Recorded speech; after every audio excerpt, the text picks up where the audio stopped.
Sana mapansin po, okay lang ba na hawak ng company yung ARC at passport? Kukunin lang ARC paglalabas at ibabalik pag nakauwi. Salamat ma'am. If you are a foreign worker or OFW in Taiwan, then you should hear this. And if you have time, please share this to your friends. Now, malinaw nakasulat sa labor law na dapat ang mga foreign worker ang siyang humahawak ng kanilang legal documents.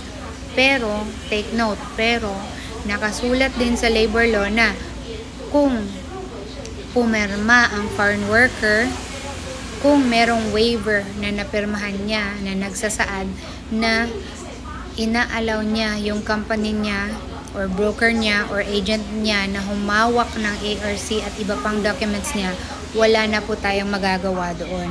So, paano niyo malalaman kung nakapirma kayo o hindi? Check your contract. Nandoon nakasulat. Kung nakasulat ba na ikaw ay pumirma na yung legal documents mo ay binibigay mo sa company mo. Okay? Malinaw ba?